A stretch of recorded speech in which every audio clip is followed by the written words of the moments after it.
اور حضور کی عزت کی قدر کی. نزہۃ المجالس کی روایت ہے.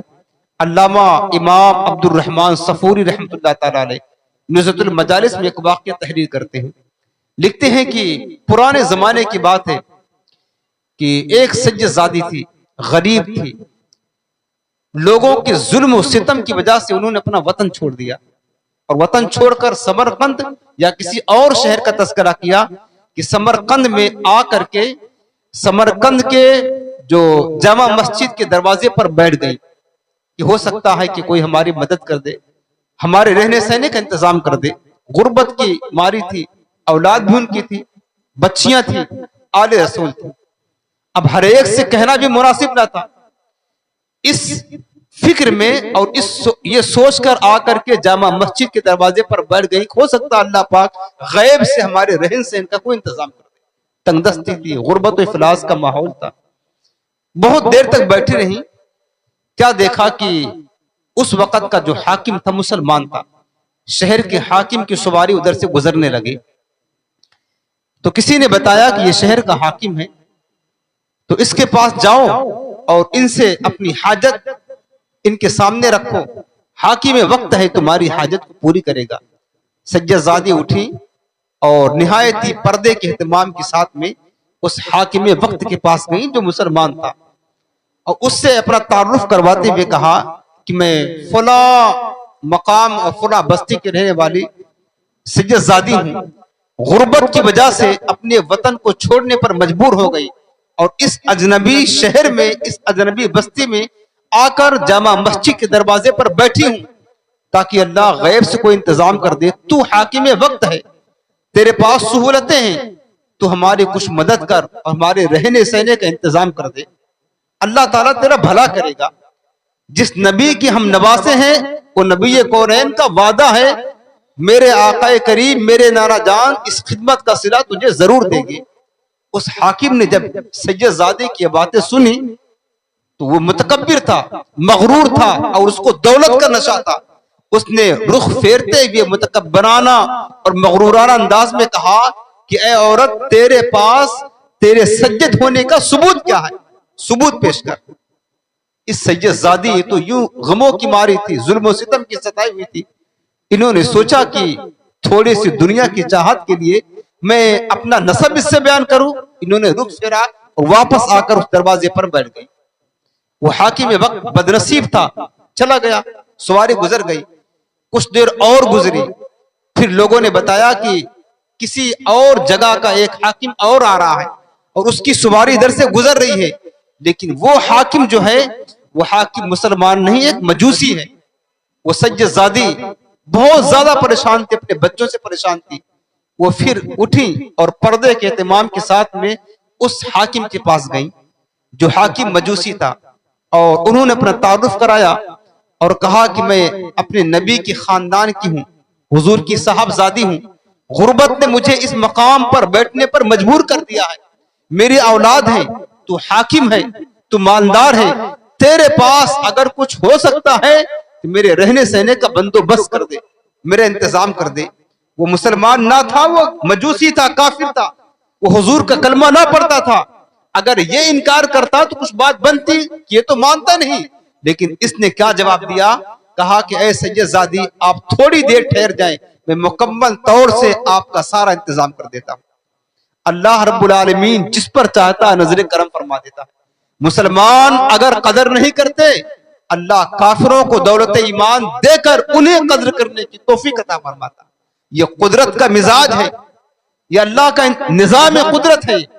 اگر مسلمان دین کی قدر نہیں کرتے، نہ کریں، اللہ کافروں کو دین کی دولت دے کر انہیں سے اپنے دین کی خدمت لے دیتا ہے اور مسلمان یوں محروم رہ جاتے ہیں.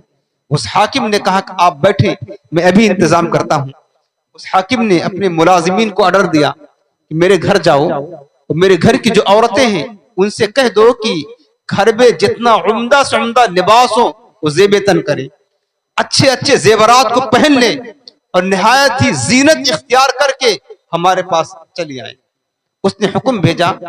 اس کی گھر کی عورتوں نے کیا کیا؟ اچھا لباس پہنا، اچھے زیورات پہنے، اہتمام کیا. جس طریقے سے لوگ